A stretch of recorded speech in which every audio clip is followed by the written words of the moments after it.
What do you mean by good news? Okay, that's a vast question. If I may answer that in this way, like what is the good news in the Bible, or what is the good news that Jesus wanted us to preach?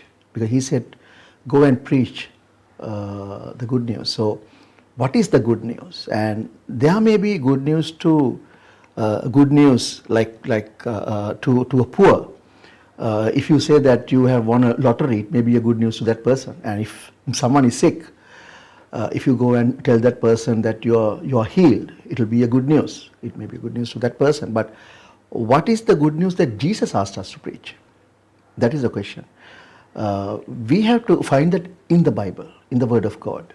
Let me read from the Bible itself, because I prefer to quote the Bible when I answer a question, so that there may be, there won't be any doubts about it. So, this is Jesus speaking to his disciples, and he says that Luke chapter 24 and verse 46 onwards, he said to them, "Thus it is written, and thus it was necessary for the Christ to suffer and to rise from the dead the third day. And the repentance and the remission of sins should be preached in his name to all nations, beginning at Jerusalem. And you are witnesses of these things." So that is the good news. That is the good news that Jesus wants us to preach. The good news is this, and that repentance and remission of sins should be preached in his name to all nations, beginning at Jerusalem. He said, start from Jerusalem where you are, and then go to Judea, Samaria, and all over the world. So the good news that he wanted his disciples to preach in the beginning was this: repentance. Right? Why repent? Because we are sinful. The Bible says that all have sinned and fallen short of the glory of God. And also in Romans 6, it says that the wages of sin is death. Death means it's not the physical death they're talking about. The death is where?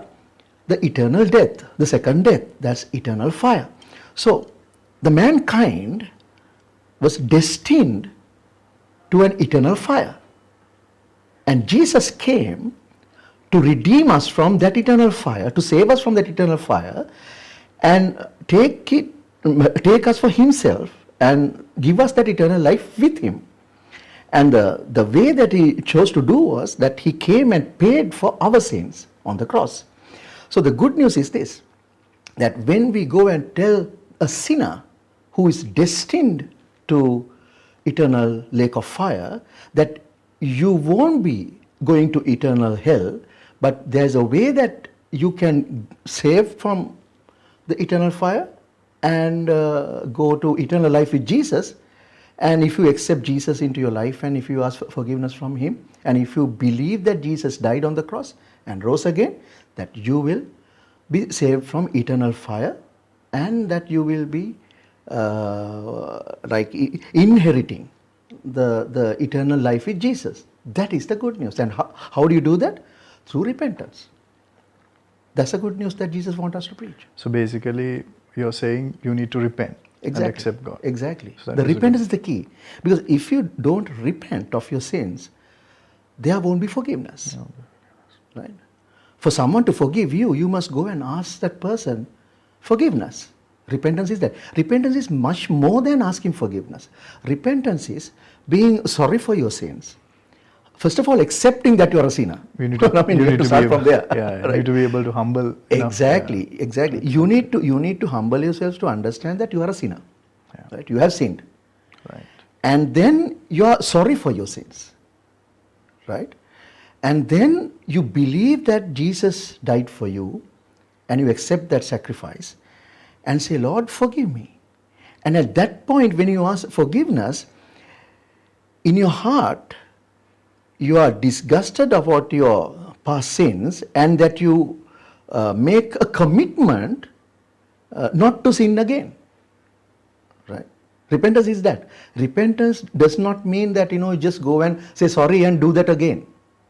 Right? We may do it again, But at that point when we ask forgiveness, we are determining in ourselves that, okay, I will not do that again. You will purify yourself. Exactly. Repentance is that. That's the good news that Jesus wanted us to preach all over the world. Right. So contradictory to this statement or the good news that we spoke about, I feel when there's a good news, there should be always a bad news. Yeah. So I think we here and there we touched few points that when you spoke about the lake of fire. Yeah. So what is actually the bad news here? Yeah, the good news can be summarized in the famous verse that every Christian quote. That is in John 3:16. Jesus said, God so loved the world that he gave his only begotten Son, that whoever believes in him shall not perish. The word perish is very important. Shall not perish, but have eternal life. Why perish? Perish means that if you don't accept Jesus and his sacrifice, you are destined to eternal fire. Why? Because we have sinned and fallen short of the glory of God. The bad news is that. The bad news is that every man on earth has sinned and fallen short of the glory of God.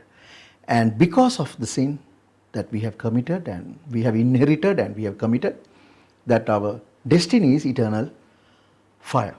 That's bad news.